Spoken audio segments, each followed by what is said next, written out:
Right right sir right right Sudarshan గారు. So ఏంటి అంటే సరే ముఖ్యమంత్రి పదవి వాళ్ళు ఎందుకంటే వాళ్ళంతా కూడా మహాయుతి కూటమిలో ఉన్నారు కాబట్టి వాళ్ళు డిసైడ్ చేసుకుంటారు. కానీ మీరు ఒక ఎలిగేషన్ చేస్తూ ఉన్నారు, ట్యాంపరింగ్ జరిగింది అంటున్నారు. సో అక్కడ మహారాష్ట్రలో గెలిపే కాదు బీజేపీ కూటమిది అని చెప్పేసి మాట్లాడుతూ ఉన్నారు. బీజేపీ అసలు గెలిపే కాదు, అది మొత్తం ఈవీఎం ట్యాంపరింగ్తో ఇవాళ వీళ్ళు ప్రపంచాన్ని కూడా జయించే సత్తా సంస్కారం అన్నీ ఉన్నాయి వీళ్ళకి. ఎందుకంటే ఇవాళ గతంలో కూడా బ్యాలెట్తోని పెట్టమని చెప్పారు ఎలక్షన్, పెట్టకుండా వీళ్ళు సొంత నిర్ణయాలు తీసుకొని ఇలా ఈవీఎంతో పెట్టి ఎన్ని రాష్ట్రాలు గెలుస్తారు, ఎంతమంది మోసం చేస్తారు, ఎన్ని పార్టీలను లోపడేస్తారు, ఎన్ని పార్టీలను లేకుండా చేస్తారు. మీరు ఇదేనా మీ సంస్కారం? ఇలా బీజేపీ సంస్కారం అంటుంది. నేను ఒకటి మాట్లాడుతున్నా అన్న, ఏమనుకోవద్దు. మీరు చేసిన మోసాలు, మీరు చేసిన పాపాలు ఇలా చెప్పుకుంటే ఒక బుక్లెట్ తయారవుతుంది. మీది ఒక బుక్లెట్ తయారవుతుంది. మీరు ఇలా షిండేని కూడా లడ్కీ బయన్ అనే స్కీమ్ పెట్టి షిండే తెచ్చిండు. ఇలా గవర్నమెంట్ వచ్చిందంటే ఆయన షిండే వల్ల. ఇలా ఆయన హెల్త్ బాగలేదు, ఆయన నేను సీఎం చేయను అంటే వెనకగానే మీరు ఏం ఫోర్స్ చేస్తున్నారు? ఆయనకు సీఎం కావాలని ఉంది, ఇంతకుముందు కూడా మీరు సీఎం ఇచ్చారంటే శివసేన చీల్చడానికి మీరు సీఎం ఇచ్చారు. శరద్ పవార్ని చీల్చి అజిత్ పవార్కి మీరు కట్టబెట్టారు పార్టీని. ఇలా మా పార్టీని తీసుకొని వాళ్ళకి కట్టబెట్టారు.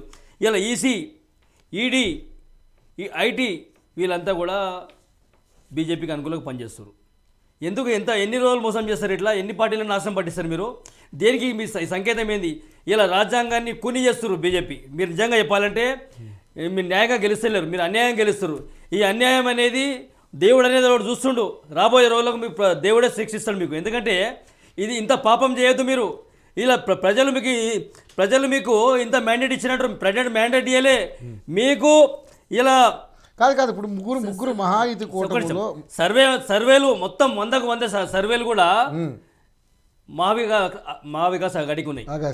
ఇలా మీరు ఎలక్షన్ అయిపోయిన నెక్స్ట్ డే మీరు ఆస్థకు, ఏబీపీ న్యూస్, జీ న్యూస్, గోదీ మీడియాలో వాళ్ళ బీజేపీ వాళ్ళ ఏజెంట్లను పెట్టి బీజేపీకి 220 వస్తున్నాయి, 250, 30 వస్తున్నాయి అని మీరు మాట్లాడుకుంటారు. అంతకుముందు ఎప్పుడైనా మాట్లాడే వాళ్ళు? ఎందుకంటే అట్లా మాట్లాడంగానే నెక్స్ట్ డే కౌంటింగ్ ఉంది, అరే వాళ్ళు నిజంగానే చెప్పారు కదా అంటారు. కానీ ఎంత పెద్ద మోసం అంటే చాలా పెద్ద మోసం. ఈ మోసంలో ఇలా రాజ్యాంగాన్ని కూలీ చేస్తున్నారు మీరు. ఇది పంచి పద్ధతి కాదు ఇది మీరు. ఎందుకంటే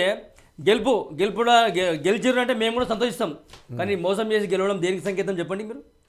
మీకు దమ్ము ధైర్యం ఉంటే ఈవీఎం ట్యాంపరింగ్ అనేది ప్రతి ఎలక్షన్ ఈసారి అది పక్క ఆధారాలతో మీరు ఆధారాలతోనే మాట్లాడుతున్నా. ఇలా మహారాష్ట్రలో మొత్తము 85 ఏళ్ళ ముసలి అతను దీక్ష చేస్తుండే అలా దాని మీద ట్యాంపరింగ్ జరిగింది. దాని మీద 200% ట్యాంపరింగ్ జరిగింది. ఇలా ఒక జాల 1,20,000 ఓట్లు, ఒక జాల 1,19,000, ఒక జాల 1,18,000, ఒక జాల 1,17,000, 1,16,000 గిదా మీరు స్కోరు. వేరే వాళ్ళకేమో తక్కువ వస్తాయి, మీకు ఎక్కువ వస్తాయి. ఇలా ప్రజలు మొత్తము మావికాస్ అగాడితో ఉన్నారు. ఇలా ఓడిపోయారంటే వాళ్ళు ఓటింగ్ ద్వారా మిషన్ ద్వారా గెలిచారు మీరు. ఇలా మిషన్ ద్వారా మేము ఓడిపోయినాం, అది మాకు ఉంది. ఎందుకంటే సాక్ష్యం మీకు కూడా తెలుసు, బీజేపీ వాళ్ళందరికీ తెలుసు. వాళ్ళు గట్టిగా మాట్లాడితే లోపడేస్తారు వాళ్ళు. ఏమిది ఇది బీజేపీలో అంతే. ఇలా ఎంతమంది బీజేపీలో జాయిన్ అయ్యారు చెప్పండి? అంత భయానికి లొంగ తీసుకొని వాళ్ళు చేసిన పాపాలు, వాళ్ళు చేసిన స్కామ్ల వల్లే బీజేపీలో జాయిన్ అయ్యారు. కానీ ఇప్పుడు మంచి వాళ్ళు ఎప్పుడు కూడా బీజేపీలో పోరు. గుర్తుపెట్టుకోండి, ఉద్ధవ్ ఠాకరే గారు చేసిన దానికి ఆయన ఆత్మ క్షోభిస్తుందని మాట్లాడుతూ ఉన్నారు. గతంలో వీళ్ళు బీజేపీతో మాకు పొత్తు లేదా? అంత గత 30 సంవత్సరాల నుంచి మాకు బీజేపీతో పొత్తుంది. వీళ్ళు చేసిన పాపాలు, వీళ్ళు చేసిన మోసాలు మాకు తెలియదు. ఎందుకంటే గతంలో 2.5 సంవత్సరాలు మీరు, 2.5 సంవత్సరాలు మేమన్నాం లాస్ట్ ఎలక్షన్లో.